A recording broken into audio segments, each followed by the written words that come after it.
आज आचार संहिता लगने से पहले महाराष्ट्र हुकूमत ने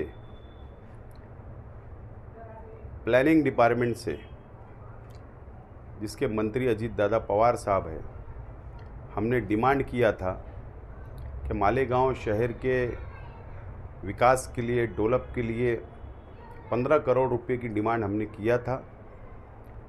और आज सुबह तकरीबन 11 बजे मुझे जीआर मिला, हुक्मनामा जारी हो गया। मेरी तबीयत ठीक नहीं होने की वजह से मैं अभी ये प्रेस कर रहा हूँ।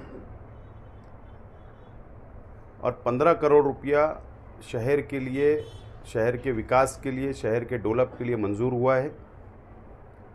उसमें अहम काम जो है वो जाफ़र नगर वाली मेन रास्ता भी उसके अंदर शामिल है, जो सबसे अहम रास्ता है शहर का। कुबा मस्जिद वाला रास्ता भी उसके अंदर शामिल है। हज़ार खोली का एक रास्ता शामिल है। अब्बास नगर से हाजी नजमुद्दीन साहब के मकान तक का कंक्रीट रास्ता शामिल है। रौनकाबाद की मेन रास्ता है। नुमानी नगर का मेन रास्ता है। जमूर नगर का 60 फीटी रोड का रास्ता शामिल है। मदनी नगर का कंक्रीट रास्ता शामिल है। जो जमूर हाई स्कूल तक जाता है तड़वी नगर का, वो रास्ता शामिल है। इस तरीके से रोड और रास्ते के काम मंजूर है। और काली खोली गोल्डन नगर का रास्ता मंजूर हुआ है। इस तरीके से ये काम मंजूर हुए। और इसके अंदर अहम काम जो है, इस्लामिया कॉलोनी में 1 करोड़ रुपये से शादी हॉल बनेगा, जो शेख रशीद साहब के नाम से होगा। इसी के साथ एक मालदा शिवार के अंदर एक शादी हॉल बनेगा। इसी के साथ सलामताबाद के अंदर एक शादी हॉल बनेगा। इसी के साथ एक सर्वे नंबर 130 कुलुल तैलत मदरसे के सामने शादी हॉल बनेगा। काबरा कंपाउंड के अंदर एक शादी हॉल बनेगा। अक्सा कॉलोनी के पास एक दयाने के अंदर, रमज़ानपुरा दयाना जो कब्रस्तान के पीछे है, आयशा नगर के पीछे, वहाँ शादी हॉल बनेगा। एक नौ किरण साइजिंग के पास शादी हॉल बनेगा। एक निहाल नगर शाही मंदिर के अंदर एक शादी हॉल तामीर होगा। एक मोमिनपुरे के अंदर शादी हॉल तामीर होगा। इस तरीके से शहर के अलग अलग इलाकों के अंदर शादी हॉल भी तामीर होगा। इस तरीके से ये 15 करोड़ रुपए की ऑर्डर है। और इसमें एक खानका शहीदिया जो मस्जिद है करीम नाके के पास, शहीद अब्दुल हमीद रोड पर, वहाँ पर एक आलीशान गेट तामीर होगा। इस तरीके से 15 करोड़ रुपए की, और डिटेल है इसमें, 26 काम है। 15 करोड़ रुपया मंजूर हुआ है। मैं महाराष्ट्र हुकूमत का शुक्रिया अदा करता हूं और अजीत दादा पवार साहब का भी शुक्रिया अदा करता हूं कि जिन्होंने अपने डिपार्टमेंट से, प्लानिंग डिपार्टमेंट से 15 करोड़ रुपया आज शहर के विकास, शहर के डेवलप के लिए दिया है। मैं शहर की आवाम को मुबारकबाद देता हूं। और जिस इलाके के अंदर ये काम होने वाले हैं, मैं उस इलाके की आवाम को भी मुबारकबाद देता हूं। जहाँ शादी हॉल तामीर होने वाले हैं, उन लोगों को भी मुबारकबाद देता हूं। और काम करने वाला जो शख्स होता है, उसके लिए ये बात आज साबित हो गई कि जो कोशिश करता है उसको कामयाबी मिलती है। और हम लोगों ने अपोजिशन में रहते हुए 5 साल कोशिश किया। अभी सोलार का पैनल जो है मंजूरी लाई हमने, फिटिंग शुरू हो गई, इफ्तिदा हो गया। इस तरीके से शहर का विकास, शहर के डेवलप के लिए जब भी हमको मौका लगा, शेख रशीद साहब भी विकास और डेवलप के नाम पर हमेशा वोट मांगते थे। और हम लोग भी शेख रशीद साहब के नक्शे कदम पर चल के हम लोग आगे बढ़ रहे हैं। और इंशाअल्लाह ये काम हो सकता है, ये आचार संहिता के बाद, यानी इलेक्शन के बाद इसकी काम की शुरुआत हो, संगे बुनियाद रखा जाए। लेकिन आज सुबह 11 बजे आचार संहिता लगने से पहले हम लोगों को ये जीआर मिल गया है, मंजूरी आ गई है। और इसका पैसा भी ट्रांसफ़र हो चुका है कलेक्टर ऑफिस में। इसीलिए आज मुख्तसर में आज आप लोगों को मैंने मेरे मकान पर बुलाया हूँ, क्योंकि मेरी तबीयत ठीक नहीं है, मैं बड़ी प्रेस नहीं ले सकता। इसके लिए मुख्तसर में आवाम तक ये बात पहुंच जाए, इसीलिए आज आपको याद किया हूँ।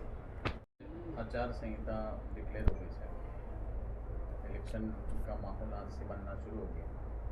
आप पिछले 2 महीने से इलेक्शन के मैदान में मालेगांव शहर में हैं। अब इलेक्शन आज डिक्लेयर हो गया, तो मास्टर स्ट्रोक कब तक के मैदान में आ जाएगा या कब तक लोगों को मालूम है? इंशाअल्लाह हमारी अपनी कोशिश है कि 20 तारीख को डायमंड लॉन्च के अंदर उसका ऐलान हो, ऐसी हमारी तैयारी चल रही है। लेकिन 2 दिन के अंदर ऑफिशियल आप लोगों को इतला दी जाएगी और शहर की आवाम को भी इतला दी जाएगी। इलेक्शन के पहले माहौल मालेगांव शहर का थोड़ा सा आज गड़बड़ा गया था, कुछ लोग इधर उधर का कुछ बातें चल रही थी, तो आपको एक सियासी समझ बूझ है ये है, ऐसा इलेक्शन के पहले क्या लगा? मैं मेरे ताल्लुक़ से बोल सकता हूँ, मैं आज़ाद उम्मीदवार की हैसियत से मैंने काम की शुरुआत की 2.5-3 महीना पहले।